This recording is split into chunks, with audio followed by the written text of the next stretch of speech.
Welcome to Hamim Loyal. This is Eric Grissom. And I'm Dan Johnson. Eric and I will be rewatching the iconic Twin Peaks from the pilot through the return and everything in between. If this is your first time watching, or if you're a longtime fan, you can watch along with us as we dive deep into the strange and wonderful world of Twin Peaks. We live inside a dream.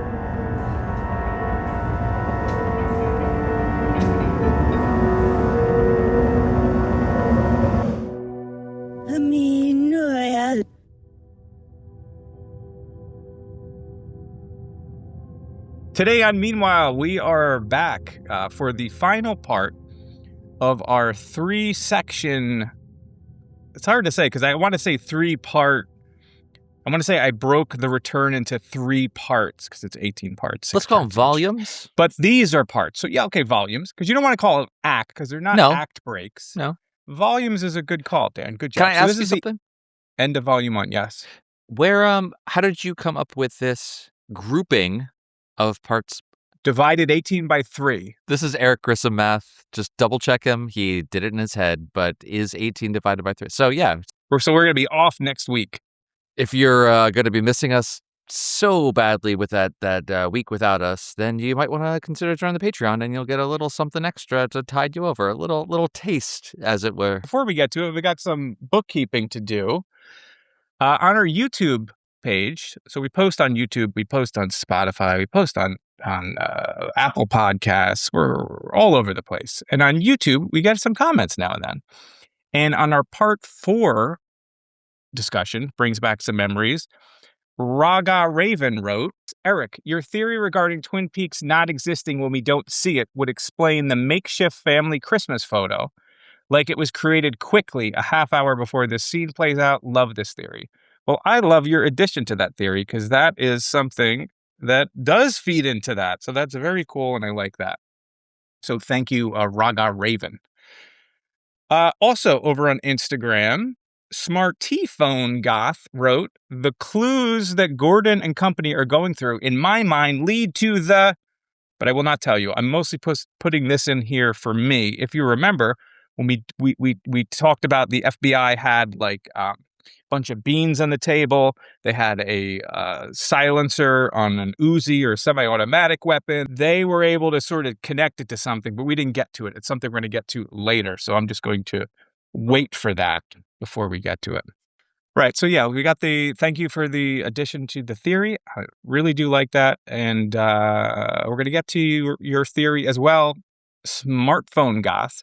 I think said smart T-phone. It's smartphone goth. That makes more sense. As much as smartphone goth would make sense. Also, Dan, you know what I saw last Saturday at 10 o'clock at night? What was that? I saw The Elephant Man. I saw The Elephant Man in a theater, and I haven't seen it since I was a kid. And my God, what a beautiful and moving movie. Was I crying at one point in the theater by myself? Yes. God damn it, what a wonderful movie. You've seen it? I'm assuming. I haven't. I have not. Oh, okay. There's a character in it. It's probably one of the worst examples of humanity. The night porter character at one point is referred to as Sonny Jim. Your very own Sonny Jim. And I couldn't help but think of The Return and our Sonny Jim. Way different person. This actor is Michael Efnick. But he's great as far as a bad guy. You got to see that movie. If we lived closer, that would have been a nice phone call to say, you want to go see Elephant Man? I would have said, maybe. Yeah, I wouldn't have to go by myself. Yeah, we have a theater up from us. I've talked about it before. He plays Lynch movies every once in a while. It was tough, though, because it was between Inland Empire, which he had starting at 11, because it's a 3-hour movie, and 10, and I had to choose one. I've always wanted to see Inland Empire on the screen. That movie was shot on like a PD 150 camera, which is very low res, like very early digital camera. So I'm curious to know what it looks like blown up, like because it's such a weird Strange. That's also one of my favorite movies. I think they're all tied for first. So it was good. So I'm glad I got to see it in the movie theater. You should watch it because you also will cry alone in the theater. That's fantastic. I mean, it'd be a nice change of pace to cry somewhere else alone. Yeah, I was gonna cry anyway. Right. It was Saturday night. Might as well do it in a theater. And we have good news. I've got good news. As you know, Dan, he was going to make a project. At one point, it was called Wisteria. Then I think officially it's called Unrecorded Night. He pitched it to Netflix, but they apparently didn't have enough money or time or whatever. They didn't put that through taste. And I think COVID had happened, so it was delayed. And then who knows? The project was shelved. It never happened. But Jennifer Lynch posted on Reddit the other day relative to when we're recording this, not to when it's released. Unrecorded Night scripts are likely to be published by myself and my siblings as a way to offer what could not be realized. To those who would have loved it, I beg everyone to wait for the release and to not hunt down what likely will be unauthorized versions and would soil the beautiful work Dad created. Like many millions of people, we are great fans of our father's work and wish to see it shared and celebrated in every good way.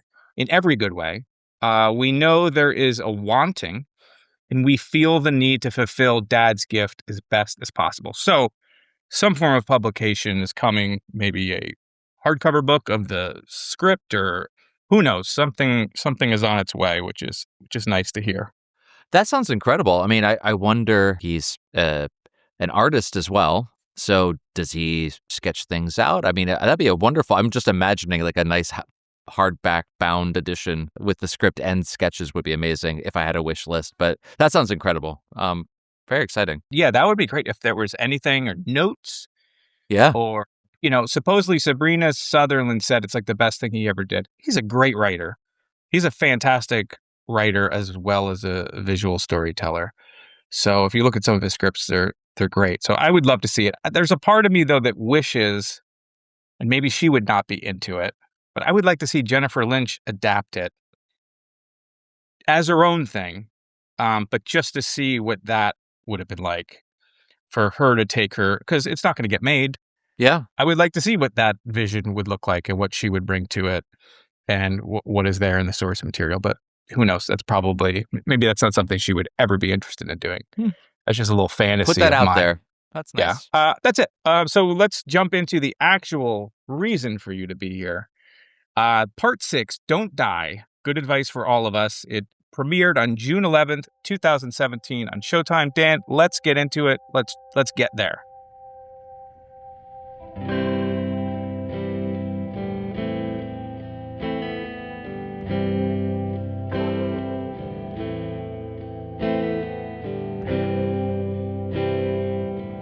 Hit the ground.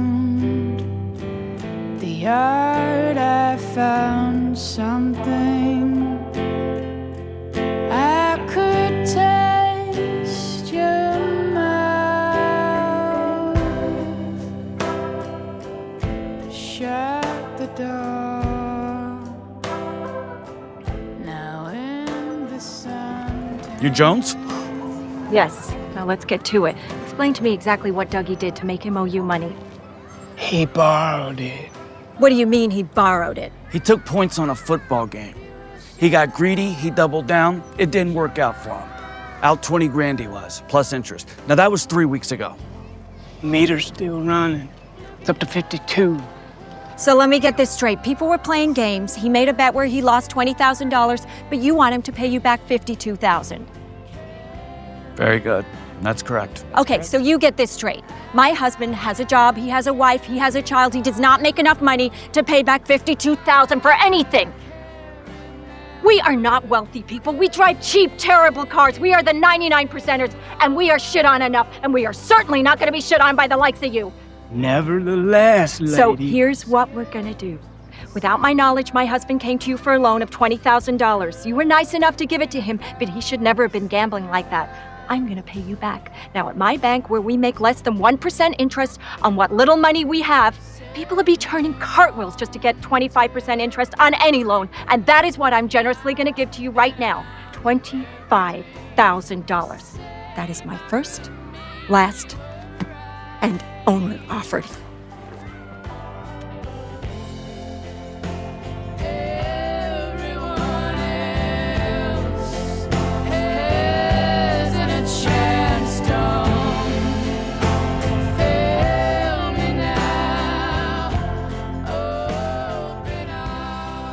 We begin where we left off. Dougie is standing outside his office building until a police officer takes him home. It seems like just a little bit of time has passed. Maybe the police officer, the security guard did one lap around the building and came back again, but Dougie's still taking a look at his favorite statue. This is such a melancholic scene to me. The music in the background, Dougie just seems... We've seen him to this point, evolving to some extent, but he's still very helpless and dependent on everyone else to kind of get him to where he needs to go and depending on luck for everything. But now he just seems so... pathetic's not the right word, but just, completely helpless. And he's holding... I think it's great. He's holding the case files, can't let them go, but is also trying to seemingly take his jacket off. So his arm's stuck in the sleeve and he can't figure out how to do it. And he looks like maybe he's on the verge of tears or just, I don't know, quietly frustrated and can't figure it out. Terrific moment, obviously, when the officer's there and Dougie catches sight of the badge. And so one of these other additional moments of like calling back to his old life. So don't touch the badge, but he's trying to touch that as well. But just the music in the background really reinforces the sense of melancholy through all of this. So, Dougie's not sure, again, where does he live? He lives at home. He can remember it's Lancelot Court, and that's a red door, and that's it. But poor police officer couldn't take a tip from the chauffeur that took him home before. But I don't know. I think it sets the tone for this episode in a nice way as well. But tell me what you thought too. Yeah, I had the same note. It was just that it's just very, that was my exact word, very melancholic. It's, the beautiful music, the score, Windswept, the Johnny Jewel song is playing. It's literally taking place right at the end of last episode. Some theaters will play the entire return, like as one sort of thing, like one day or 2 days, and you're watching the return. I'd actually really like to see it like that, to see how the last episode would have flowed into this episode, going scene to scene. So it's something I haven't done, but I know a number of our listeners have done that and have gone to theaters to see it. It must be pretty neat to see it that way. His repeating of case files to Officer Ronaldo, who's played by Juan Carlos Cantu. I had the same note, trying to figure out what he's doing with his sleeve. It's his left hand. It does look like he's trying to take his jacket off while still wearing it. Right, without letting go of the case file. Like, he won't let them go. Yeah, right. He can't let go of the case files. He's trying to take his jacket off, but instead of like taking it off or putting the files down or something, like he can't, I think. I don't know. It's a very strange thing. That's what it seems like. I mean, he didn't put it on to begin with. It's Janie that dresses him, so poor guy. Right. He's still just getting the basic concept of clothes down. So speaking of Janie E, the cops are going to escort Dougie to his front door. Janie E is going to get mail, make a snack, and Dougie is going to say goodnight to their son. This officer bringing him there, and the understatement of all understatements, he seems disoriented. And Janie replies, "That's on a good day." So really playing into this idea, or I don't know, like I'm kind of unsure about how Janie is reacting to Dougie in this way. So like saying that, of course he's disoriented. That's on a good day. Like, what is his history? Or is she just saying that in front of the police officer to explain how absolutely bonkers he's acting there? Yeah, there is a sense of history, whether it's his alcoholic behavior, his rowdiness, but there is an incident in his past that may explain why people aren't freaking out in the way that you think a normal person would. Right. I mean, there was a hint in the previous episode, or maybe 2 ago, of Janie saying you're having another one of your episodes. So to me, that read as depressive episodes, but I'm interested to see where this goes. But everyone's very caring for Dougie and helping him get home. And it doesn't hurt that when the cops show up, it's a pretty blonde woman as well. So we see Janie again coming into this caretaker mode as opposed to the being completely exasperated by the Dougie that she knows, and all the things that may have happened in their past. So they're sitting there having their sandwich in complete silence, the two of them, at the breakfast nook, it looks like. And she's going to take him to Dr. Ben at his lunch hour. So she's just planning like this, absolutely taking care of him through all of this and trying to set him up. I like the comedy of this as Dougie is eating his chips and she tells him to go upstairs, say goodnight to Sonny Jim, and he still wants to have his chips with him, and he walks past the stairs and then comes back to the stairs. And this is where Jay starts getting the frustration showing again, and takes one step up to see if he can do it, and then makes the rest of the ways up the stairs. But then just wandering right past Sonny Jim's bedroom, and you just hear like in the background like the sound of glasses or something. Like,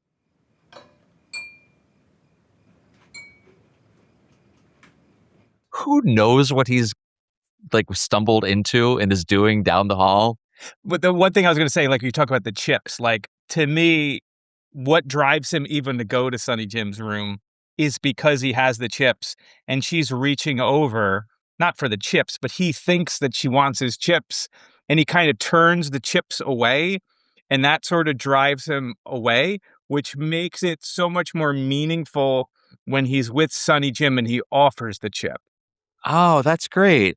I didn't really notice that with her. Because that's why he doesn't even really know where to go. Like, he's not going upstairs. He goes past the stairs. And then she's like, no, go up the stairs. And he goes past the room. Yeah. But it seems like it's like he's so into those chips. There's so much love for those chips. And then it's, wonderful when he offers the chip. I know. It's great. I mean, when he comes back in and walks past Sonny Jim's room and pauses and looks back in, I don't know. It's just the happiness that Sonny, like, there's a disappointment whenever he walks past the first time. Sonny Jim looks up, but then Dougie doesn't come in, and now he does. And I love this relationship between the two of them. And what Sonny Jim must be thinking, his dad's totally changed in a way that he can't maybe understand, but also kind of likes. He's actually paying attention to him. So sitting in the bedroom together, the whole game of Sonny Jim patting the bed for Dougie to sit down. He doesn't understand it, so he pats it too, and then offers them the chip. The whole thing with the clapper turning on the light, turning off again, and genuinely laughing and smiling, the two of them, makes you wonder, like, when's the last time that ever happened between them? Because I just really picture Dougie as being an absentee father for certain. Yeah, no, he's not a good dad. And I still think that, like, Sonny Jim kind of sees Cooper. Like, he can see him for who he really is. I'd mentioned that before, but I still believe that. I think it's great either way, just to see this difference in their relationship. Yeah, I don't know. That's it. It's just nice that they have this moment together. Laying the chip just on the bed. I don't know why I like that, but just like delicately just placing it there for later is really nice. Yeah, it's really sweet. So the manila envelope. So while the police are escorting him to the front door, they also find that there's this manila envelope on the ground, which is very reminiscent of Lost Highway and getting this thing mailed to you from some nefarious outside force. I love all the lines of like, "Where's your car? Where's your car?" And that's a repeating thing that we're Where's your wallet? Where's your identification? All that. Right. Yeah. Poor guy's got nothing. What a great lamp. Hats off to the set dresser. Fantastic lamp in the Jones home. I don't know how Naomi Watts held it together throughout this whole scene. Like, when she's looking and they're just quietly eating their little sandwiches. And what are these?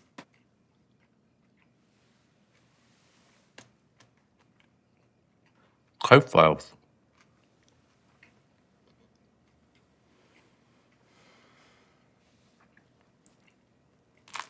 Case files. And the way he says case files is so fun. I would have maybe they did 100 takes, because I would just be losing it with the way Kyle was saying case files. So the chips thing, I talked about the chips thing that drives him upstairs. Bunch of things to take notice of in Sonny Jim's room. Well, first off, at the side of his bed, at his bedside, he's got Sawyer's Viewmaster Model E. So this is like a Viewmaster. It is not the Model C.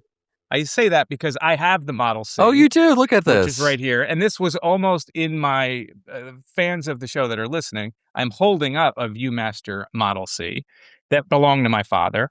I have like many things, the things you don't really want to see in Twin Peaks that I somehow own, like the little magnifying glass that Cooper uses to examine the letter under Laura's finger. Everything my dad owned would just end up on Twin Peaks. So I wonder when I saw that, because it's not like a Viewmaster from the 80s when we were kids. This is one from the 50s, which I wonder if it was Lynch's, because he would have been around 9 years old when this came out. Now, with that in mind, if you look at all of the things in Sonny Jim's room, he's got a Viewmaster, he's got a cowboy light, he's got a cowboy figure, he's got rockets, dinosaurs, he's got an old alarm clock. Like, it's all kids' toys from the 50s. He's got everything but a gym set. The book he is reading as well, Sonny Jim is reading The Hardy Boys, The Secret of the Old Mill. Now, I didn't read this story, but I did look it up. And it's about counterfeiters. So it's interesting to think that the case has to do with counterfeiting when you consider Mr. C manufactured Dougie, and Dougie is a counterfeit. So it's just kind of a neat little clue. Steve Miller over on Twin Peaks blog did like a whole article as well about the book with a lot more details that you can check out. I'll put that in the notes. There is very little tech too as well. It's like everything except for that clapper, and even that clapper, you know, that's technology you'd have in 1990, not in 2017. I noticed that as well. Like it's stuck out to me because he asks, "Can I keep my cowboy light on?" And that is a very 1950s. Everything felt anachronistic in that room, but I didn't realize the extent of it. To me, it was, you know, the light, the wallpaper, just the general feeling of it. There's no like stereo. There's no like the things we're missing. I didn't really pick up on the details that you just pointed out with the Viewmaster, the book, all that. It really is like a time capsule. That's so interesting. Yeah, well, the Viewmaster, I saw the Viewmaster and I was like, oh, I have it. And I grabbed it. I called my sister.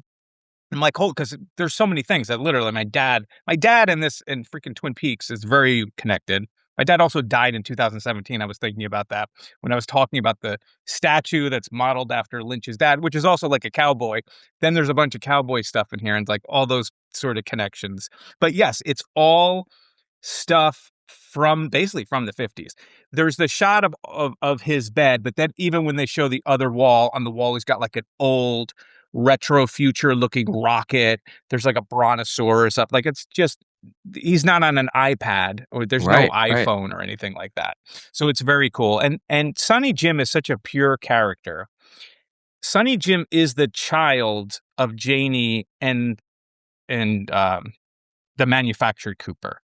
So this Dougie Jones character. But even as bad as Dougie Jones was, he was still created with some piece of Cooper's soul. And I feel like it's that part, the good part, that was inside of him that is actually in Sonny Jim, which is, even his name suggests bright light, like a goodness to Sonny Jim. It's an idea that I'm going to absolutely revisit later. We're not ready to talk about the other half of that, but that's he's such a cool character. It's such a cool scene, and I love the ideas that are here. All right, so Janie E is going to interrupt their little father-son hangout, and Janie E discovers that Dougie is being extorted by the men he owes money to. Shortly after, they call the house.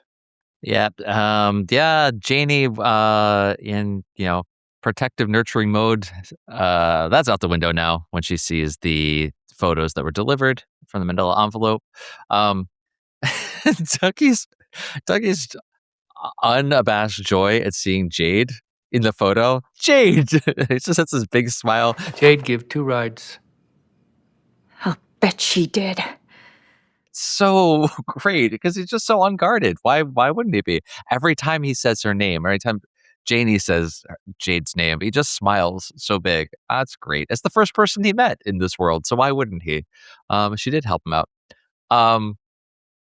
As the phone rings and Janie gets it, I like when she puts her finger to her lips to shush him because she's going to take care of business. And then he mimics her and is about to touch her lips and do the same thing. And she swats his hand away. The amount of mimicry throughout all of this is really interesting too. We'll see it later with Bushnell too, a couple other scenes. But just the way that he's trying to learn what's going on by doing the same things, obviously repeating the last words that he hears, etc. But just that moment when she is down to brass tacks, she has guts of steel. Janie takes no friggin' nonsense out of all this. It's amazing. She's talking to gangsters who are extorting him for more than $50,000, and she's setting the terms of all of this. Amazing woman. At this point, it's 50,000. The clock is still running, yeah. So it's literally goes up a couple of grand. She sets the meat at the corner of Guinevere and Merlin. So keeping that whole development, man, they really went for the theme. They just decided to keep it. More King Arthur stuff, and she's going to have a red purse. They're going to meet at noon 30, which is a phrase that I can't stand, but okay. I've never heard noon 30 ever. Like that was my notes. Like, who says noon 30 instead of 12:30? But Janie E does. Well, you don't want to get confused with midnight. You could say half afternoon. Anyway, that's fine. Noon 30. I'm going to work it into my vocabulary.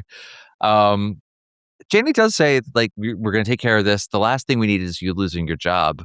But they just made $425,000. I don't know what the life that he's become accustomed to that's not going to last him if he had to take care of his mental health for a couple of months. But okay, that's fine. More worried about the breaking of the legs would be the real problem that I'm worried about. But yes, they're in debt 50,000. They got Sonny Jim's college to look forward to.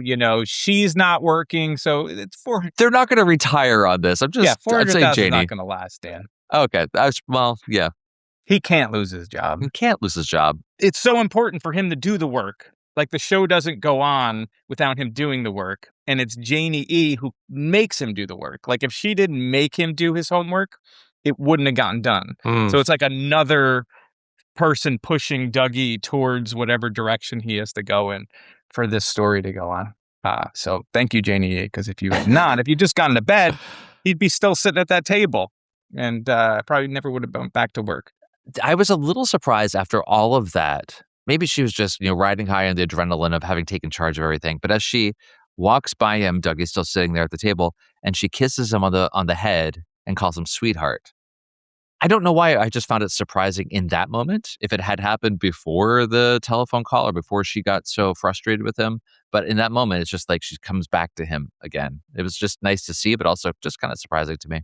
Well, she's done that a couple of times. But in that moment of just switching between, Jesus, I just want to strangle this man. You were supposed to do this. You were supposed to already take care of this with them. And now I have to do it. You can't even get up to answer the phone. I'm going to take care of this. But it's like her giving him the birthday cake when he literally missed the party. Well, that was after she saw the bundle of cash, though. So that went a long way, too. But I feel like that is...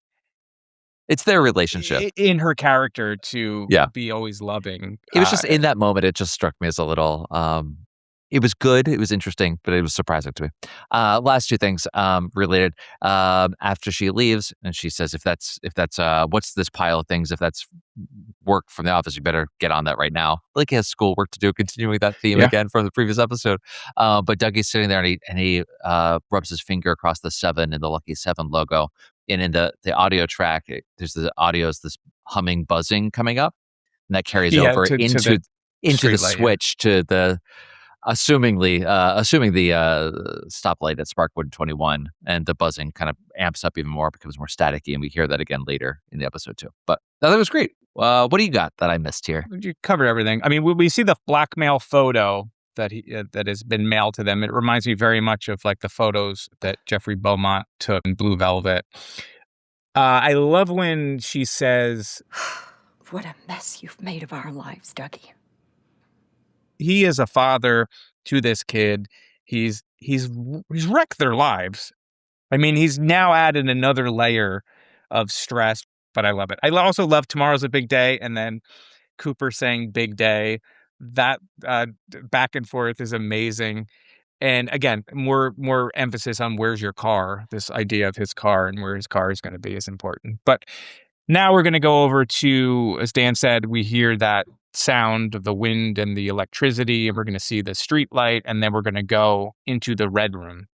And we're going to see Mike trying to give Dougie some advice. So, Dan, tell me about Mike. Tell me about Dougie's work. Yeah, I think so. This is the second time we see Mike in the Red Room kind of feeling the air, feeling for, presumably a weak spot, someplace where he can make this communication across the barrier. So we see this for a second time here. Just interesting to see the mythology of the lodge, everything, how it expands in this season.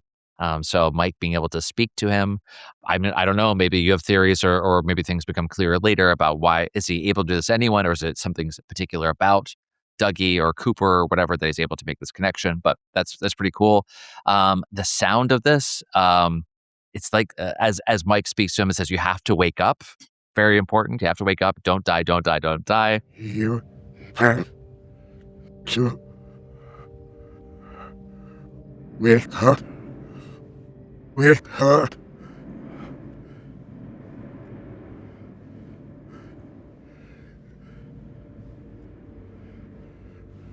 Don't die. Don't die.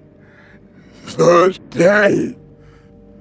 The soundtrack is like wind through the trees. It's kind of the swirling sound in the audio track, which brings to mind everything from being in Twin Peaks, the town, and all of those interstitials between scenes.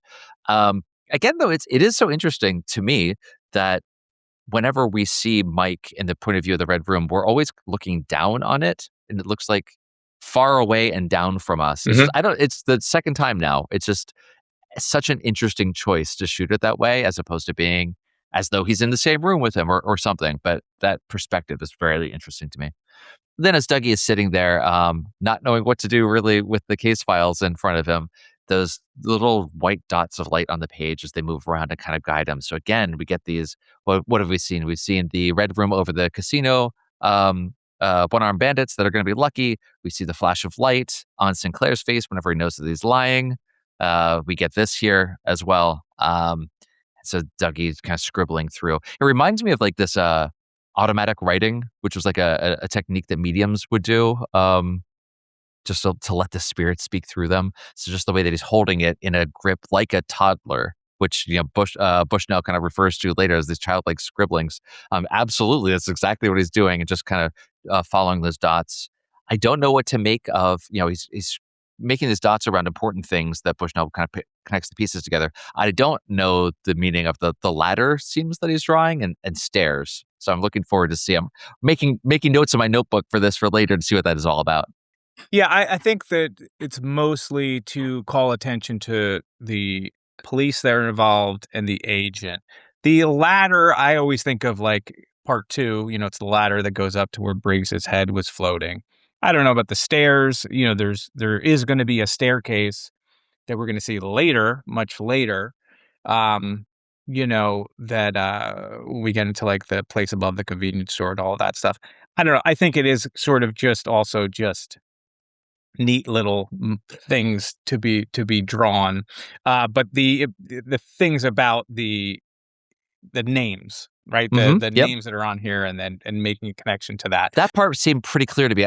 But he repeats the ladder and the stair drawing motif, and also like lines connecting things. That part was clear. I'm just very interested to see like if there is a meaning. I mean, if someone can draw a meaning from what we saw on the FBI field office's table of weird clues, then maybe someone can put connecting to this. Right. Well, we've seen ladders that connect from one world essentially to another, or within a world to another, and then later when we do get to a staircase, we can talk about the staircase and how that may connect to this. But I don't know if it's as deep as that. Sure. Okay. But I think one of the interesting things is like you have to wake up. Yeah. Talking about Dougie is basically a baby. You have to look at it as a baby that's growing up, that was born into this world and is finding himself.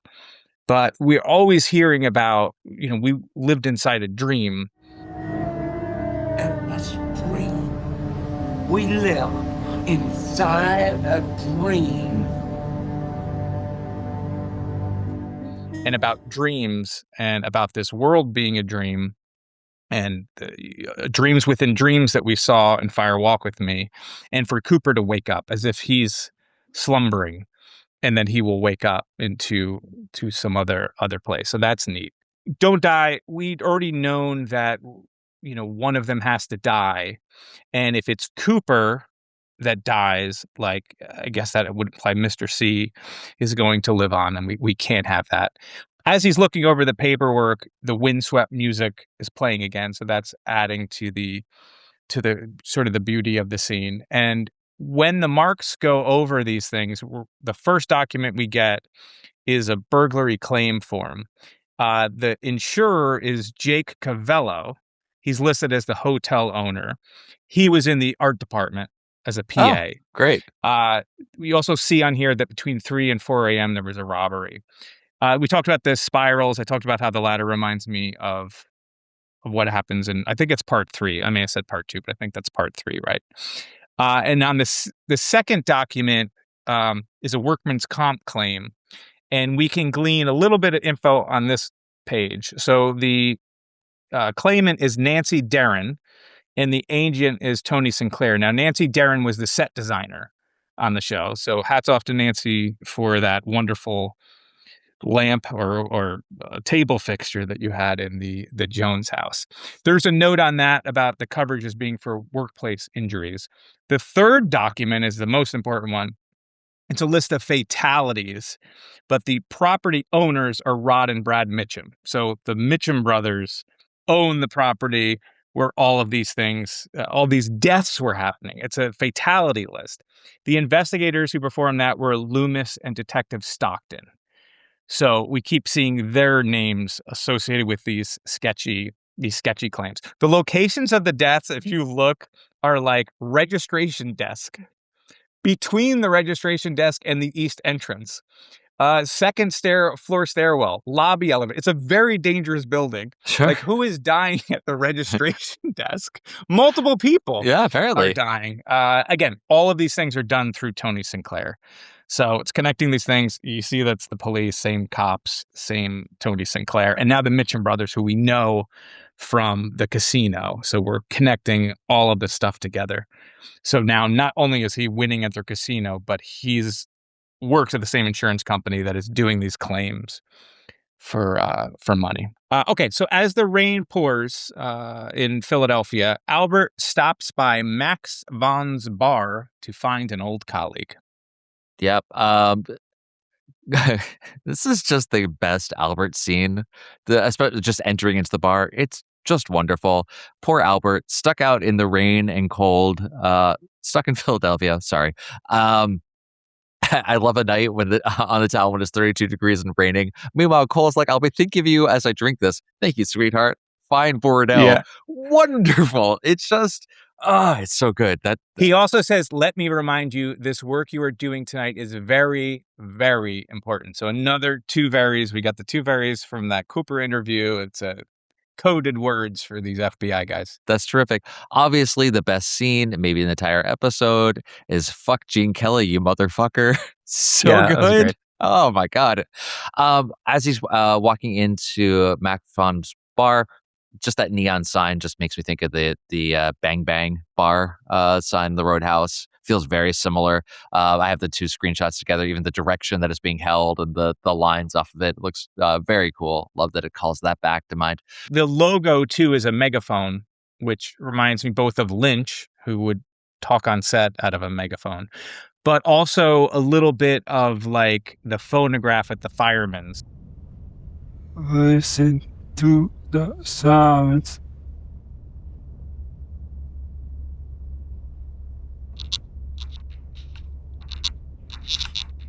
Oh yeah, That has, a phonograph needle or whatever. sure. Max Vaughn Meyerling is Norman Desmond's butler in Sunset Boulevard. Oh, well, that explains that in the logo, the hand is kind of looks like it has Yeah, it's like a buttons, director's. well, Yeah. to me, it looks like I just thought of like a hand in a tuxedo. but sure. Yeah. Sure. Yeah. He was a butler in all. Well, I don't want to spoil. If you haven't seen Sunset Boulevard, I won't. I guess that is that a spoiler to say that. Decades I later? think it is. It's kind of a. I won't say everything about the character. It also could be like Max von Sydow, who was in Lynch's Dune. But I think clearly with all of the Sunset Boulevard references, of which there are many, certainly including Norma's response to the idea that she is performing a comeback. I didn't know you were planning a comeback. I hate that word. It's return. A return to the millions of people who've never forgiven me for deserting the screen. She says. Mm. So there's so many things. We talked about it. How many times are we going to talk about Sunset Boulevard? Literally, Gordon Cole, the name is from Sunset Boulevard. Now. So Now do you believe me? I told you DeMille would jump at it. It is not Mr. DeMille in person. It is someone by the name of Gordon Cole. He says it's very important. Certainly it's important. I see that as a clear nod to Max von Meyerling. Well, we finally get inside Max von, whomever they are, whichever Max it is. The reveal of Diane. How did you feel? So anyway, sorry. Of course, everyone's seen this. Seeing from the back that white bob as she's sitting alone at the bar, full of crowded people, but she is absolutely on her own there. She's there with herself and her drink, and that's all. And Albert's hello, Diane, and the slow turn and enigmatic look in her eye. I'm not sure, ambivalent. I'm not sure what to make of her expression, but just the simple hello, Albert. What an introduction to Diane that we've all been thinking about for 25 years. What was your feeling when you first saw this? Yeah, I was trying to remember. I don't remember. I don't remember if I had known Laura Dern was playing Diane before I saw what it. Yeah, that would be such a spoiler Because if you did. stuff was going out when they were talking about, people. You'd hear certain people are cast in it, and someone's going to be. So I don't remember. I really don't remember. There's a feeling I have that I kind of knew Laura Dern might have been playing Diane, but I can't say for sure. I can tell you every time you see it, it is shocking because you're like. You have in your head like who you think Diane is. Not her. And this is not, you don't get enough Diane yet. No. So I certainly know where the Diane character is like. I mean, you see that here, but you don't get the full Diane experience until next episode. Yeah. But it's great. I mean, Laura Dern's fantastic. I mean, Laura Dern, Of course. she's worked with Lynch on Blue Velvet, Wild at Heart, Inland Empire. They're close friends. She's a fantastic actress, pretty much everything that she's been in. One Laura Dern movie I would recommend is, I don't think it gets talked about a lot or enough, was Citizen Ruth, which was Alexander Payne's first feature-length film from 1990-something. Yeah, I saw it. Let me tell you something. You want to send a message? I ain't no fucking telegram, bitch! Where she's pregnant and she's like torn between people that want her to have the baby and the people that want her to have an abortion. And Alexander Payne, like Election and but the I don't know Holdovers. I don't know that movie though. Okay, it's great. It's his first full length movie. It's very good. She's the star of it, but she's great in everything. You can find her in anything. She's wonderful. But she's wonderful. I do remember seeing this, and again, like I didn't go back and rewatch, but I remember Diane, of course, and I remember the excitement of a reveal of actually seeing Diane, and that it was not at all what I would have pictured in my head, not even close. So very exciting, and yes, too little of Diane in this moment, but just enough to get so excited about it. Yeah, we're going to talk about Diane more.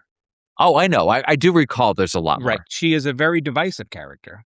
I'm sure. We've heard from people, listeners, that hate this Diane. Hate it. Some people love it. Some people, it's, we'll get, for people that are watching it at one episode at a time with us, I won't say anymore, but she's got a strong personality. Yeah. I'll leave it at that. All right. So we're going to go back to Twin Peaks, Dan. Richard Horn is going to sample some of Red's new product, and Red throws in a magic trick for free. How nice of Red. So he's a full service drug dealer. This scene, the way that it's set up in what looks like a garage riddled with bullet holes or something in the walls behind them, just very menacing. He's got the bodyguards there. That guy holding I had to look up, is an auto assault 12 shotgun. It's a fully automatic combat shotgun. He's not messing around, man, with that huge magazine in it. It's the guards that Red is rolling with. There's like a guy who looks like he's 108 years old that's sitting by the car. Then there's the big guy with the gun you're talking with about. a massive gun. And then gun. Red's got his own series of problems that we're going to talk about. But it's an interesting crew.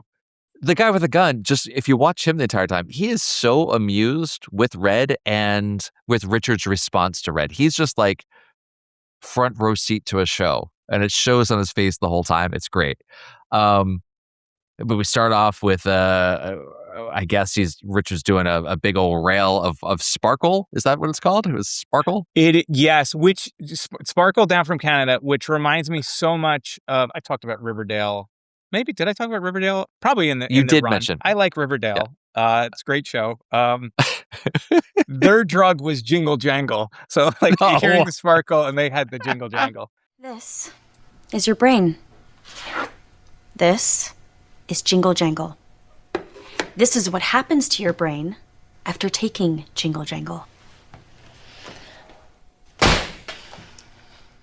That's fantastic. Riverdale's great. And you got Machen Amick is in it, and it's definitely influenced by Lynch. But we're not here talking about Riverdale. I make no apologies for liking Riverdale. No, nor should you. This could have been a CW show. It would have been great. Richard seems to really like the Sparkle, by the way. Very It's really good shit. Yeah, it's good stuff. Is this the designer Chinese drug that killed poor, what's his name? Sure. Do we find out? Sure. Okay. All right. So it's not important. But I'm just It's thinking. not important. But yeah, yes. I mean, it's called Sparkle. It's coming from Canada. So maybe it's going China to Canada to Twin Peaks. I don't know. Right into Twin Peaks. All right. Red with his spastic sort of moves, like his kind of, it's not spastic, just overly amped up beyond, just wired at that point. Totally wired. I'm totally wired. But just he cannot stop moving. He's got a lot of finger motions as he's going. The judo type karate moves that he's doing is really great. But he's the king of the finger gun. So yeah, he is the king of the finger gun. So finally I get to put a name to the face that we saw previously in the Roadhouse, which is cool. Makes me worried for Shelley, but okay. Richard's saying, yeah, this kicks. And Red's response to it is, have you ever studied your hand? Great. Love that. Which he then follows up with, have you ever seen the movie The King and I? Terrific. Yeah. Let's just more complete nonsense. I love it. The way that he does the grabbing his side and stomping, and he says he has a problem with his liver. This character, man, incredible. He does so much. This is the actor, sorry, Balthazar Getty. He makes a meal out of this scene. And on the page, I can imagine it not being a whole lot of anything, but between him and obviously Lynch kind of working on this character, so much happens with this character in such a short period of time. It's great. Red calling him kid, which Richard totally takes umbrage with and leads to the next scenes as well. But then the way that it ends, like you mentioned, the magic trick, it's so crazy. It's so wonderful to have something like this happen that's not in the Red Room, that's not connected to the greater mythology as far as I know, but just that he flips this dime into the air and it just spins in the air forever and then appears in Richard's mouth, pulls it out, and then it's gone from his hand and back in Red's hand again. And the whole, it's this is you, this is me, heads I win, tails you lose. Fantastic way to really drive home a point. Like, you're mine now. I've got you. You're going to do what I say. Can you handle this? And you better say yes to all that. Just great. Love this scene. It's freaking bonkers. But tell me some of the things I might have missed throughout this. Yeah, I mean, first off, I love watching the dudes watch Richard get high. Like, just watching them watch him get high is enough for me. Him calling him small time. We're going to hear about Mary Ann's, which, how'd you know that name? You know the area. Makes me think it's a place and not a person. Again, when he talks about, have you ever studied your hand? There's lots of stuff to sort of kind of walk with me on this. But okay. Okay. So he's pulling out the red string right now, folks. So give him a second. Yeah, a little bit. Don't deny it. All right. So who else? You said we've seen this stuff. We've never seen this stuff outside of the Red Room, but we have seen this stuff outside of the Red Room. We saw this in Mrs. Tremont's house with her grandson, who was practicing magic. My grandson is studying magic. So if you think about Mrs. Tremont's grandson who's practicing magic, and here we have this character practicing magic. And I've talked about Pierre Tremont being kind of a stand-in for Leland Palmer, at the moment that he was corrupted by Bob. And the thing that connects him to Red is he says, have you ever seen the film The King and I? Now, one of the songs from The King and I is Getting to Know You, which is a song that Leland sings in The Great Northern, episode 13, Demons. Because of all of the beautiful and new things I am learning about you day by day.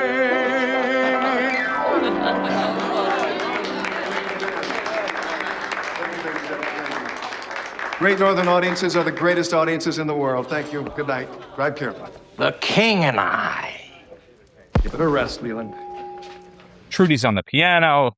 Mr. Tajimura is there. Pete's got his big thing of milk. He turns around and he goes, the King and I.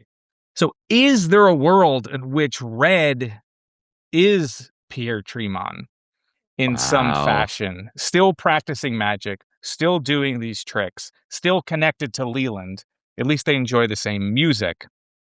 I don't know. I don't know if that's the case. I think he is connected in some way to the Lodge.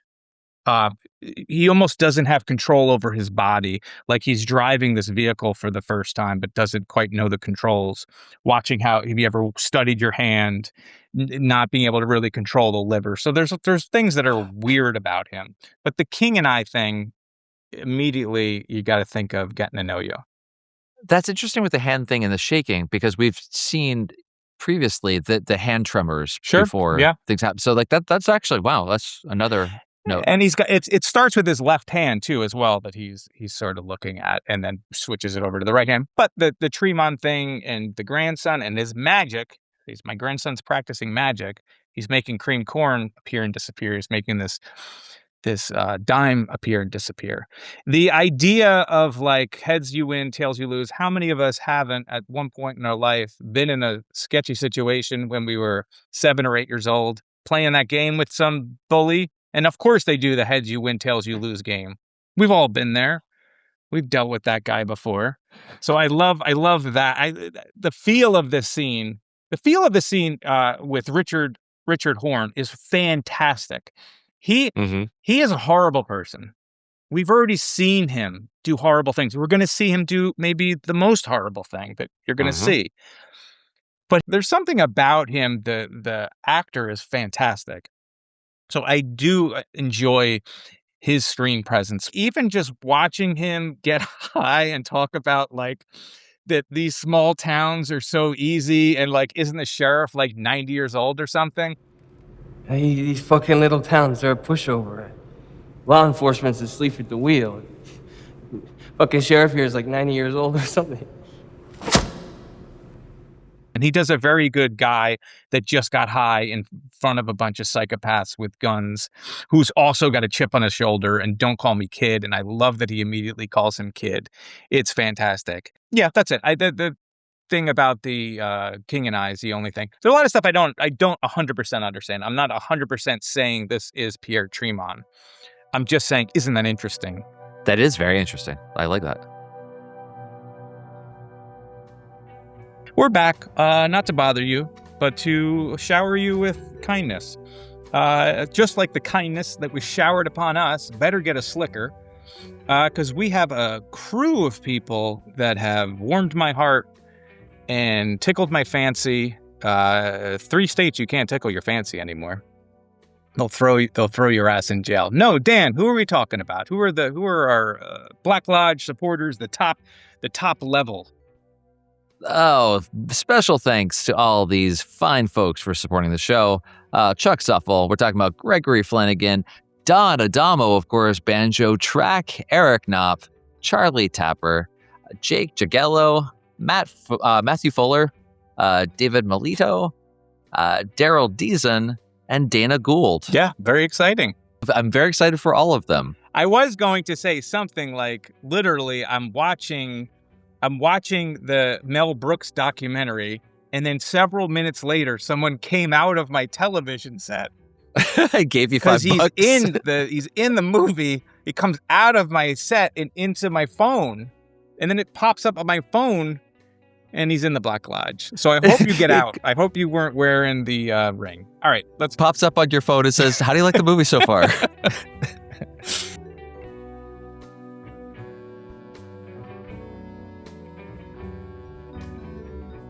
All right, so Richard is now going to drive away humiliated, while Carl and Mickey at the new Fat Trout trailer park hitch a ride with Bill into town. Yeah. New Fat Trout trailer parks moved into Twin Peaks. So that's nice. Bring Carl into town. Love that. Back to where he grew up. We got Mickey, one of the residents of the trailer park, there to pick up Linda's mail.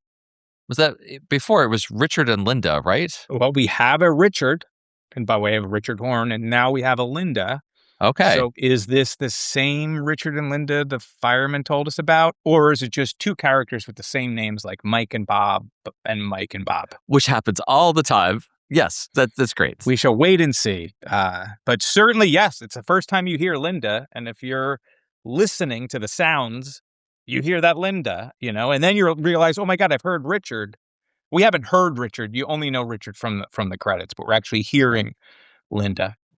That's right. Okay. Carl, just absolutely great to see him again. Harry Dean Stanton, but seeing this character, of all the characters, he's the one that I really see the passage of time so much. And to hear him say, he's asked by Mickey, you go into town pretty much the same time every day, don't you? And his response that there's not much I got to look forward to at my age. Except the hammer slamming down. It's just such a heartbreaking kind of scene to see him. Although, whenever he asks Mickey if he wants to smoke, and he says, no, I quit. And the smile on his face when he says, I've been smoking every day for 75 years.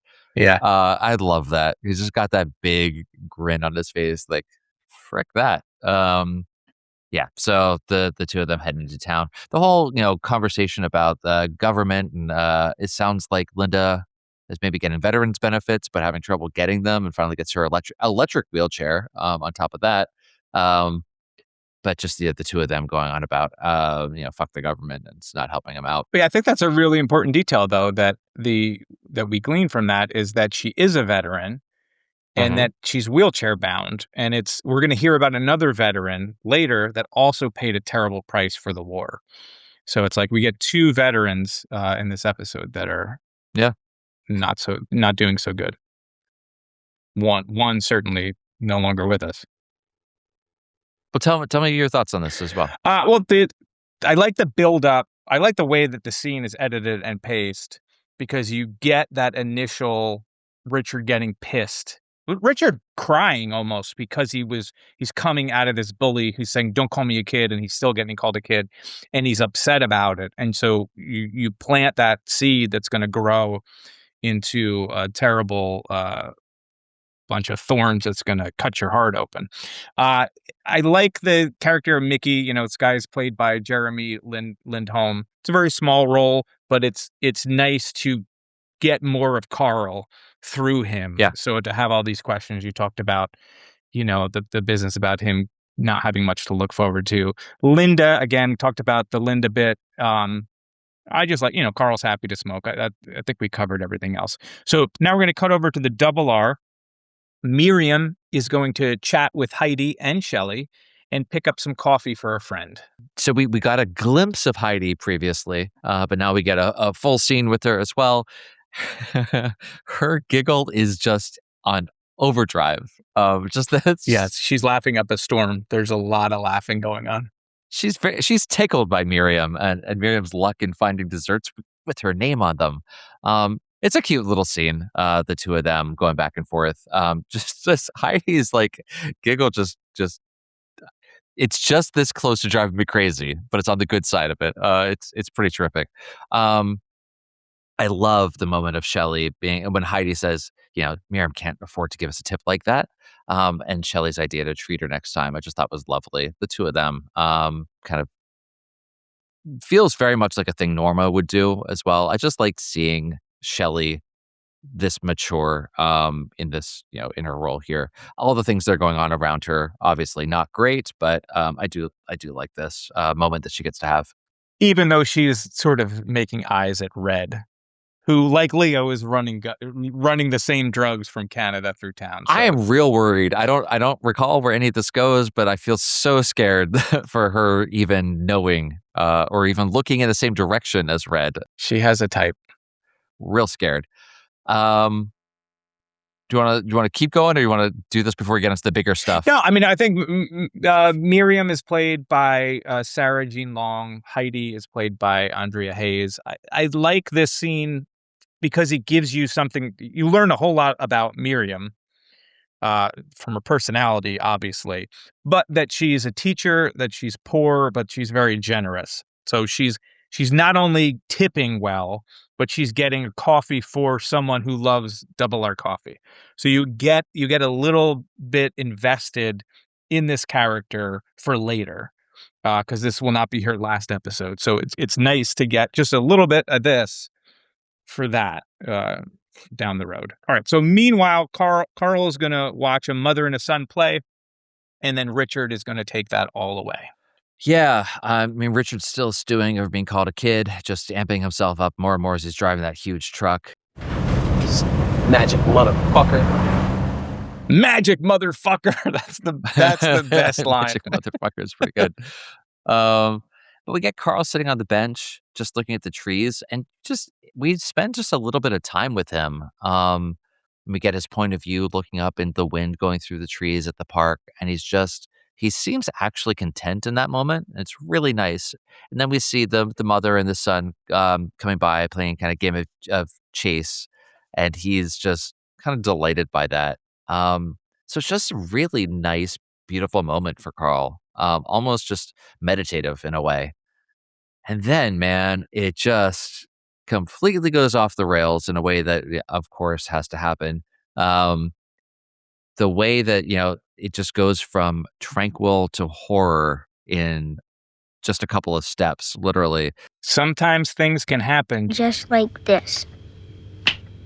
Yeah, I mean, it's just horrifying. We get the entire, the entire town of Twin Peaks happens to be there as onlookers, almost,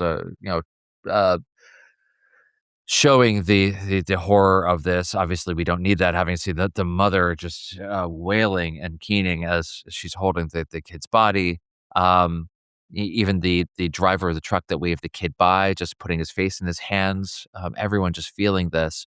And Carl comes over to the woman, to the mother, maybe to comfort her, but he sees the golden light coming out of the boy's body and going up into the sky between the electrical lines. I was so worried that the yellow light was going to get sucked into the power lines or something. I'm so glad it dissipated past it. I honestly got very worried watching it go up there. You wonder if this is not an unusual thing for Carl to see, because he's not fazed by it. No, I don't think it's unusual at all. I mean, all the stuff that we know about Carl from I've Already Been Places, I Don't Want to Go Anywhere, the electricity hum that you have in Fire Walk With Me, if you take the secret history into account, he was abducted along with Margaret Lanterman in the woods while he's looking up. He's touched. He's one of the gifted or the damned that can see these things. Yeah, so what are the other things that have followed him as a consequence of that for the rest of his life as well?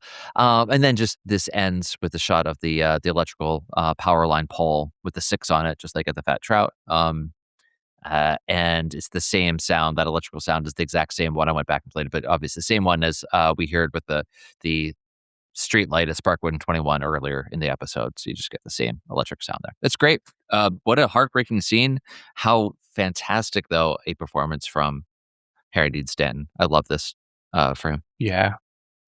Okay, so I talked already about Carl, so we'll move beyond that. The mom is played by Lisa Coronado, and her son is played by Hunter Sanchez. And there's this like long line of parents and their children all throughout The Return. 3 that we've seen so far are fatherless. So you have this woman and her son. We've got the drugged out mother and her son, and we've got Janie E. and Sonny Jim. 2 of the 3 of them face some form of violence. You've got the kid dying here. You've got the 119 boy nearly blowing up. Coked up Richard just going down the intersection. And if it looked familiar to you, it's because it's the exact same crossing where Mike confronted Leland and Laura in Fire Walk With Me. The thread will be torn, Mr. Palmer!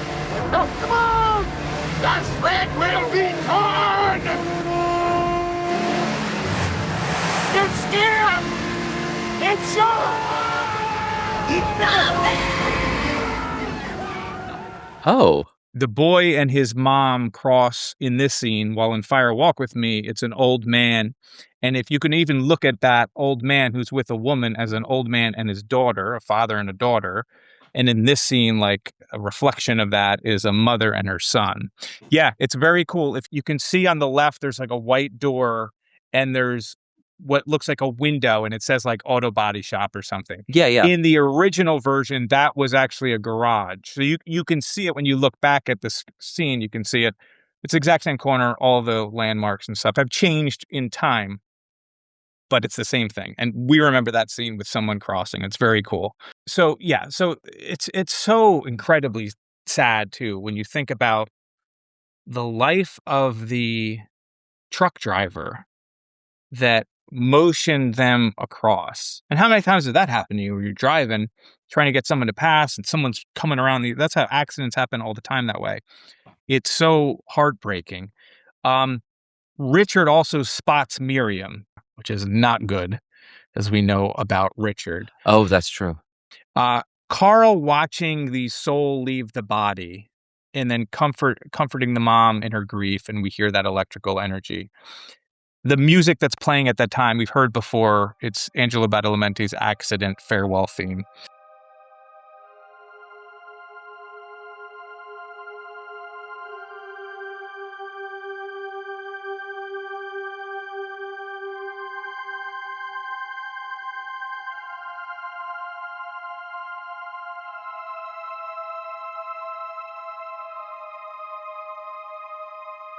I think you kind of have to start to think about this concept of like the wheel of life that Lynch talks a lot about.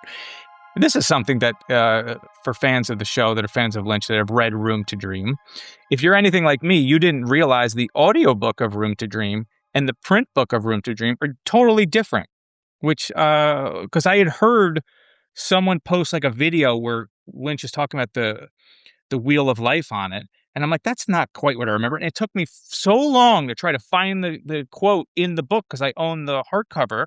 It's not in there because the audiobook is not the same as the hard copy. But that doesn't matter. So let's hear what he has to say. So this is David Lynch's voice here. So he says, but I do know that a lot of who we are is already set when we get here. They call it the wheel of birth and death, and I believe we've been around many, many times.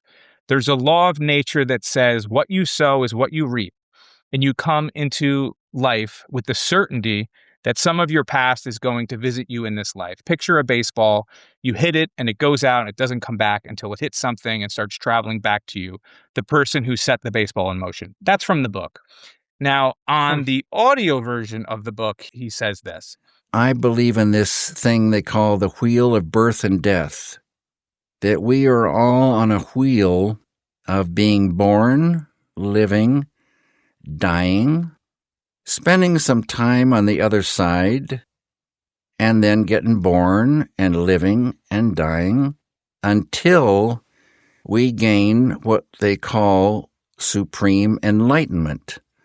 And that's the only way to get off the wheel of birth and death. So we've all been around and around and around many, many times, I think. And we're charged by how we treat our fellow man.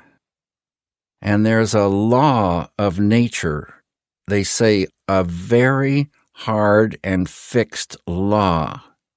What you sow is what you reap. And I always say, if you sow corn, you might wish wheat was coming up, but corn is going to come up. It's important to think of that concept when we start to think about Cooper and this ocean of pure consciousness and being born and his idea of souls. He also, I've heard him talk about thinking about a driver as a soul. And you can drive a car until it falls apart, and that's death. But the driver doesn't die. The driver gets out and can get into another car. It's where you're on this wheel and you repeat things over and over and over, and it's happening again and repeating and reliving and going back, and you're still the same person.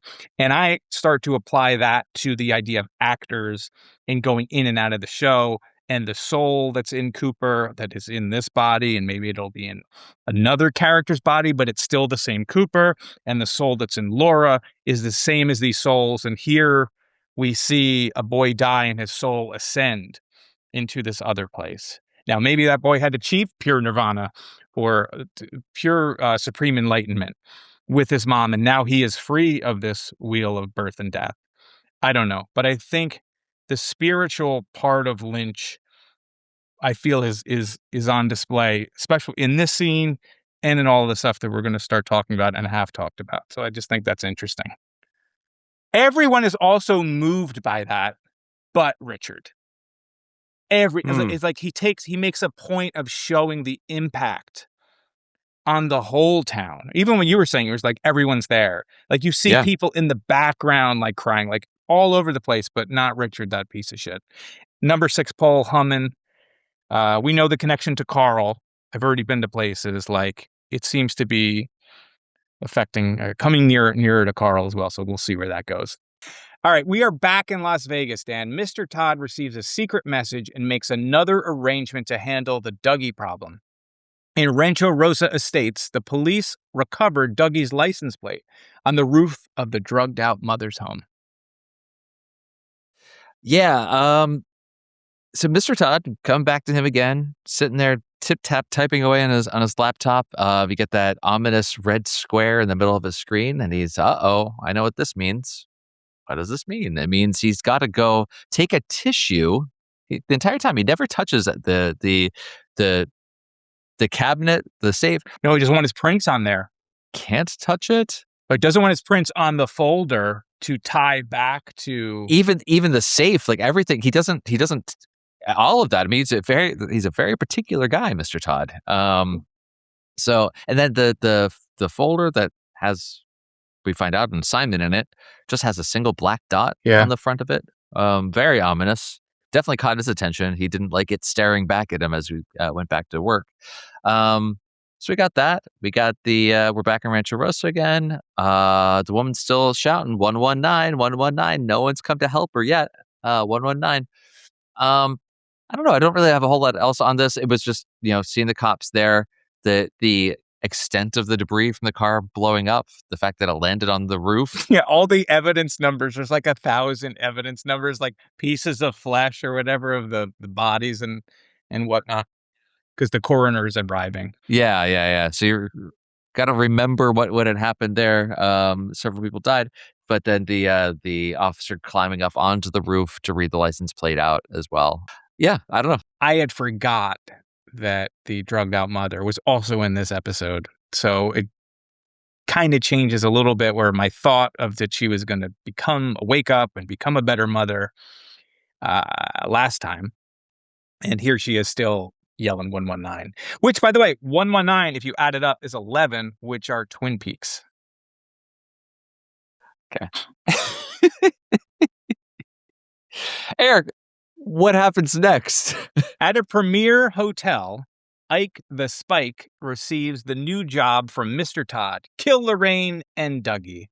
What did you mean by premier hotel? That's what the sign says. It says premier hotel. There's a name above it, and then it says premier hotel, but it's obviously a dump. Got you. Thank you, Captain Eagle Eyes. Yeah, that's awesome. So yeah, we meet a new character here. I like that he's sitting there waiting for his instructions, drinking bullet bourbon, and recording the dice rolls. It's a great way to pass time. Yeah, I wonder if it's like, is it like an I Ching type, so like a random number telling him what to do? Like, is he receiving messages from the cosmos via the dice roll? Like, is he playing D&D? Like, I don't know. There's a lot of like, you know what I mean? Like, there's a point to him. He's building a character sheet. He's doing character sheet. He's doing something, but to me, it's we're in Vegas and rolling dice. I don't know if it's trying to work out a system for craps. I don't know, man. Maybe he's a natural mathematician and he's trying to actually solve random number theory. But yes, we get this. We head over to Lorraine's office. We get that Blunted Beats song. I Am.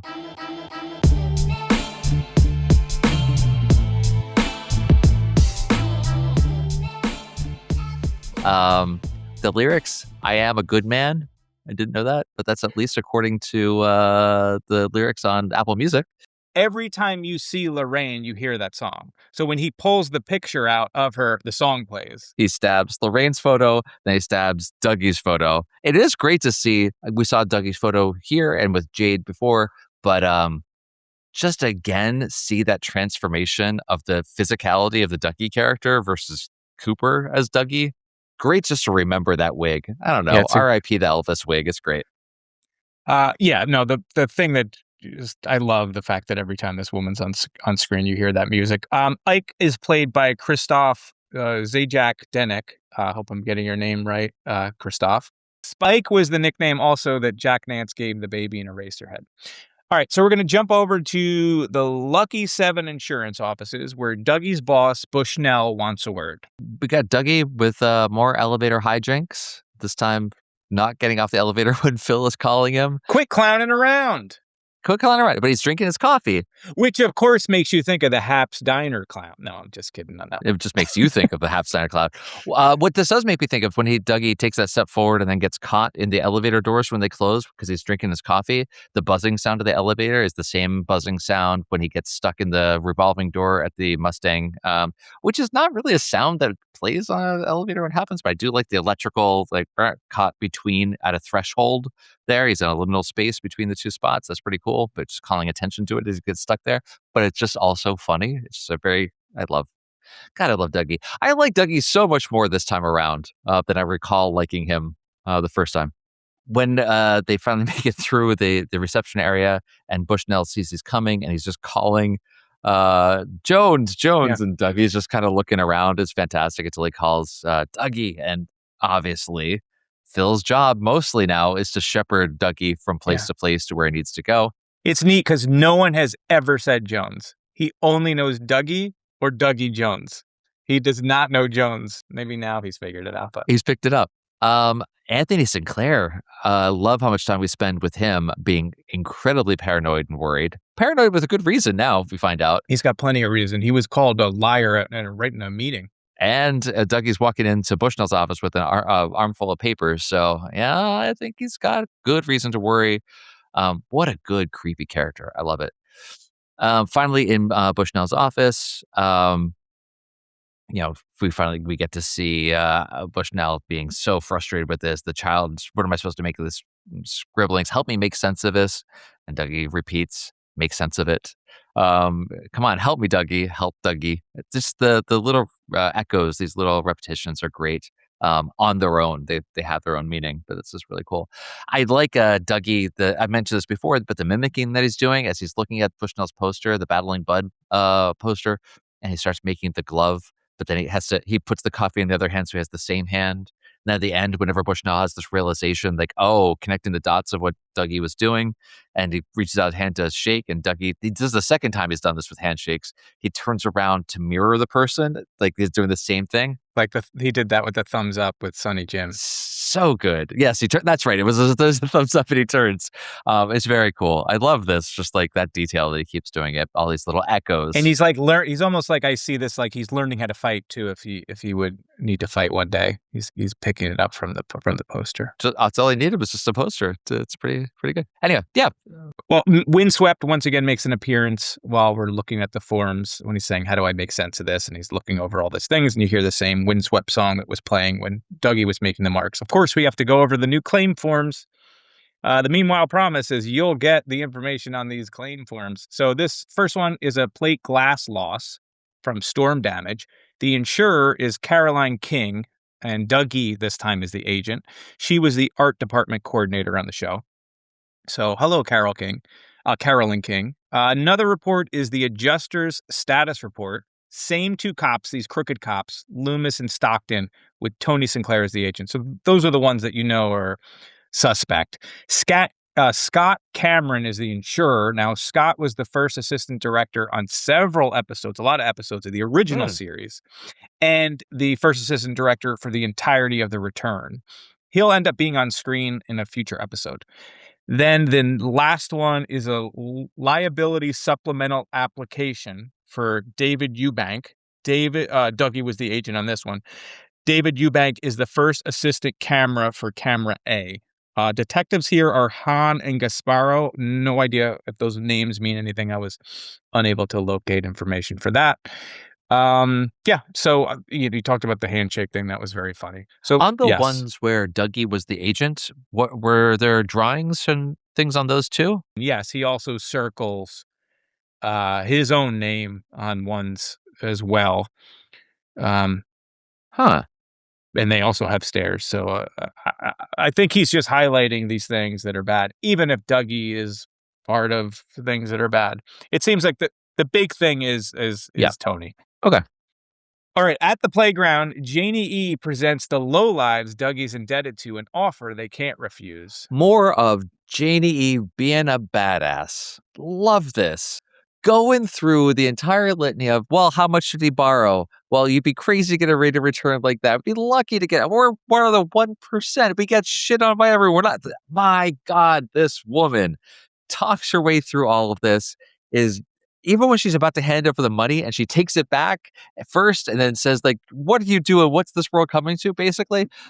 God damn it, she's great. She's just 100% right. What are they going to do? They're completely steamrolled by her. She's terrific.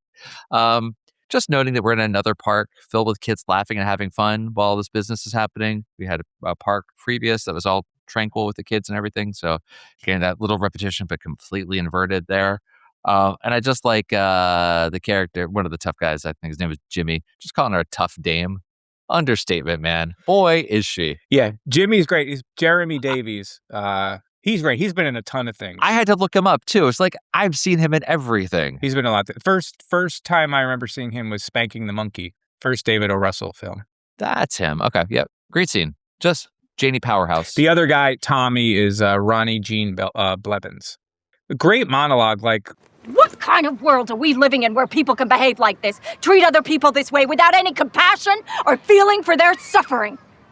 We are living in a dark, dark age, and you are part of the problem. I swear, I think my wife said that exact quote the other day, unrelated to this show completely. I feel like that's how I feel all the time. And she's great. This scene is very funny. I really like Jimmy and Tommy. We're not going to see them again. But Jimmy, how did this happen? Explain to me exactly what Dougie did to make him owe you money. He borrowed it. He borrowed it. Like that. That line is great. You mentioned she's paying it back 25% interest. Now, she has the money. Yes, that's the thing. These are supposedly bad guys, but she's basically saying, nope. Yeah. You're getting $25,000, and that's a good deal. Take it or leave it. She could have given him the full amount. And she gives him a big wad of cash, like that big cash wheel. Big roll of it is awesome. But yeah, she could have afforded to give him the whole thing and walked away free and not had any worries about it. But no, she gets him down to what she thinks is fair and still doesn't seem to think that there's going to be any repercussions from this. But okay, good for her. I'm so glad. But dang, those guys are going to have some explaining to do. Well, I think you walk away from that scene and you're like, that's it. She won. Like, I don't think there's any part. Like, you know what I mean? Like, she wins it and they acknowledge it. Like, it's a great. And you get the sense they're small time like losers. Like they're not connected to some bigger entity. It's just like they're not even on the radar. We're dealing with like the Mitchum brothers and like Mr. C and like all these dark forces as like two perfectly well cast chumps.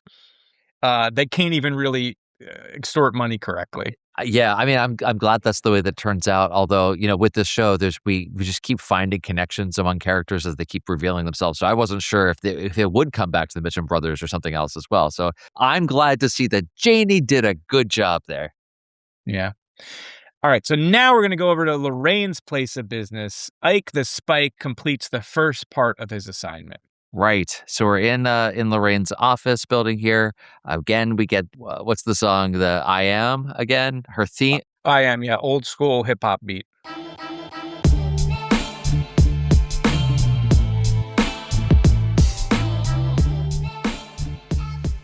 Her theme song, fantastic. By Blunted Beats. She's sitting there in their office on the phone, and she says 3 bodies. So we know that she's talking about Dougie's car getting blown up, the 3 hoodlums that got exploded there. We saw chunks of on the driveway.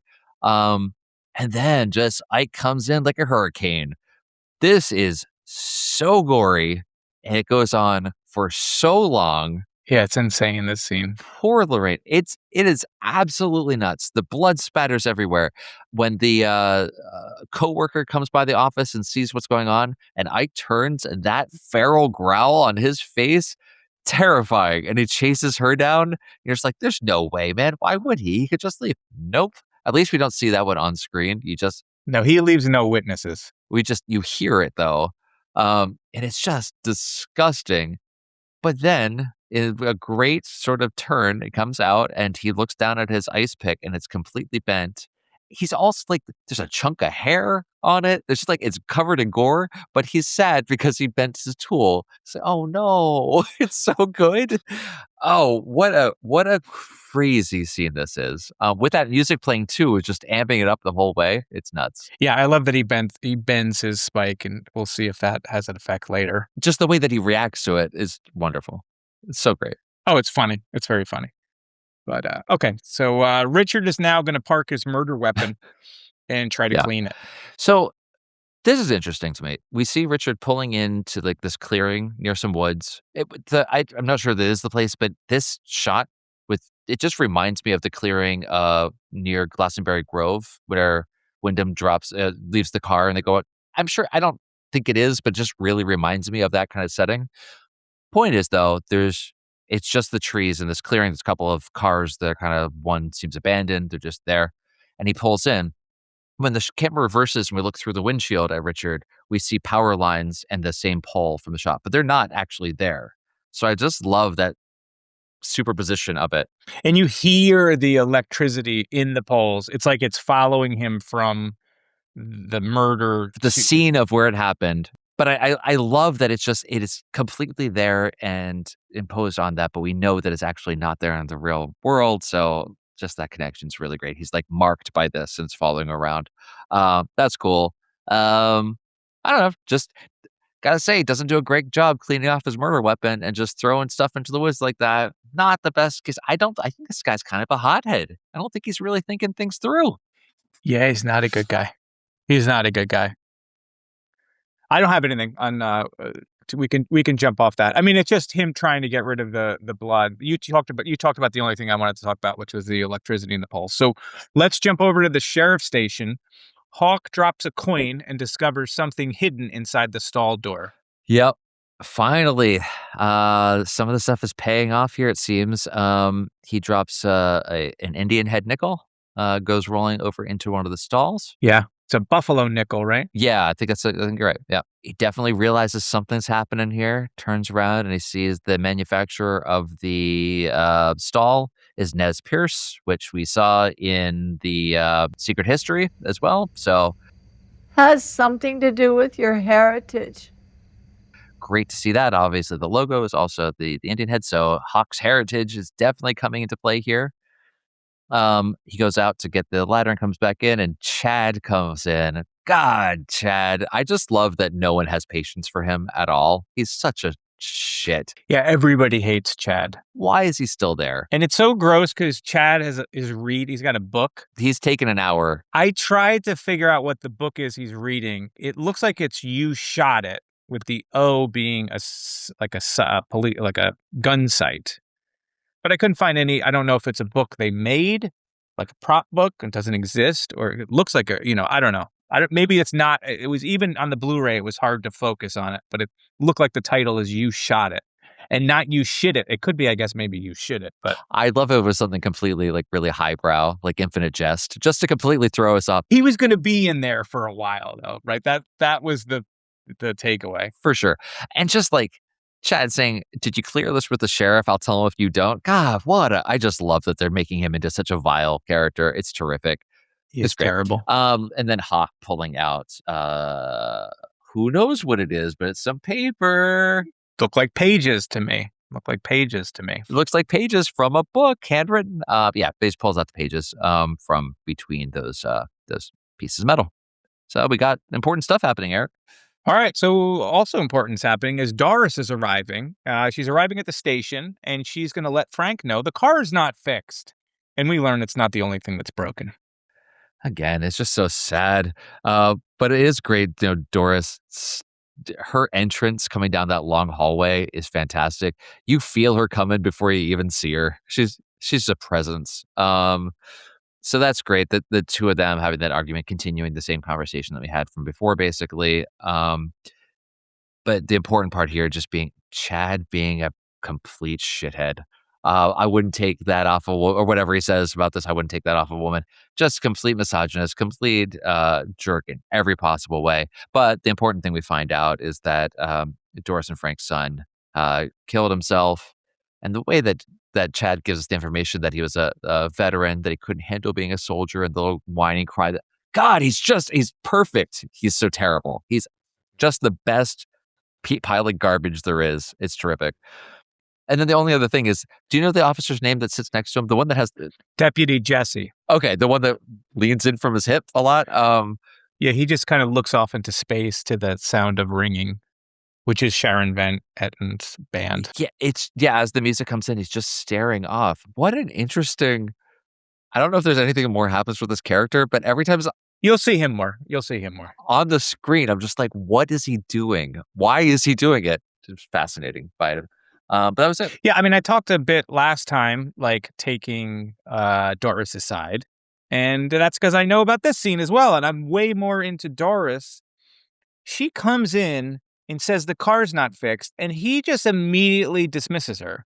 He's like, oh, he probably didn't start it right, or he doesn't even take the time to listen to her. So I am Team Doris on this one. I think Frank is way at it. Like, it probably is broken. But they looked at the car. So you're saying that the mechanics also are liars? Car mechanics are notoriously honest. I guess. I don't know. I just feel bad for Doris. And also, obviously, she didn't used to be like this. And you realize why she's so worried about everything going wrong because of all this stuff that happened. Why is she worried about the black mold? Why is she, because the worst things happen. And it's the second time we're hearing about war and the result of war and the casualties of war. I'd like the dispatcher too. I think, she doesn't have a lot of time on screen, but I do enjoy when she's got something to say. So now we're going to run over. So we're going to transition from Deputy Jesse being kind of an oddball to the Roadhouse, where Sharon Van Etten is going to perform Tarifa and All Is Right with the World. Great song to go out on. It's just, I will never get tired of the variety of acts that people are drawn to at the Roadhouse. Very like shoegazy. The entire audience is just kind of slow sway into the music. And then other nights it's much wilder music that really draws a crowd. Anyway, it's a great way to end this. Overall, pretty down episode. A lot of humor throughout as well. A lot of chaos, but also just like overall melancholy from the very beginning. A great way to go out. Yeah, I mean, a boy is run over. It's hard to. That just weighs everything down. It's very hard to watch. This song is perfect, though. This is a fantastic song. Everyone that they book at the Roadhouse, I love. I was very happy to see this in here.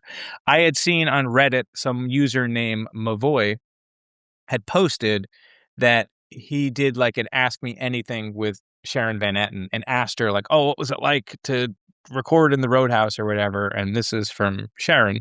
She wrote, he, meaning David Lynch, had his megaphone and his director's chair, and he just allowed all the musicians waiting in the wings to be themselves, and then he would make subtle changes. Very present, incredible energy. So I just imagine them on stage and him telling them to do stuff occasionally or whatever, or molding it. It just sounds like it was a fun time. She seemed to really like being a part of it. In the credits too, it's worth noting, because it's just like a nice thing. It always credits Cheryl Lee as Laura Palmer because she appears in the title sequence. But it just means that she's always there. Like she's always in the cast, even when she's not necessarily a character. So that's neat. That's it. We're done. We're done with section. What do you call it? Section I call it one? volume 1, but whatever. That seems to be the trendy thing that people are doing these days. Okay. I'll do trendy. We won't see you next week, or you won't hear us next week. But maybe we'd like to hear from you, so you can contact us. So we hear, you hear normally, and then we hear next week, and then we're back for part 7 and then part 8. I mean, some of these non-part 8 parts are like 2 hours, so I don't know what part 8 is going to be a long one. But yeah, I'm looking forward to that. So pack a lunch for part 8, folks. Get ready. We're taking a walk in the woods. Until 2 weeks from now. Yeah, 2 weeks. We'll see y'all online. See ya! Peace. All right. Good job. Thank you for listening to the Meanwhile podcast with Dan Johnson and Eric Grissom. If you would like to support the Meanwhile podcast, join our Patreon. It's available right now. You can sign up, and for just a few dollars a month, you can keep this show going, and you can get access to some exclusive podcasts and some secret stuff that you're not going to find anywhere else. So if you'd like to join, go to ericgrissom.com/meanwhile and look for the Patreon link. If you like our show, please consider rating and reviewing the podcast on Apple Podcasts, Spotify, or wherever you're hearing this now. Meanwhile is produced by Eric Grissom and Where's My Robots? The Meanwhile theme song is written and performed by Paul Finn and Evening Pines. If you want to let us know what you thought of the show, you can reach Dan at danjnj.com, both on the web and on Blue Sky. Eric can be found on Blue Sky at ericgrissom.com, which is also his website. It's also me, right? That's weird. We'll see you again. And in the meantime, be good. Listen to the sounds. Meanwhile.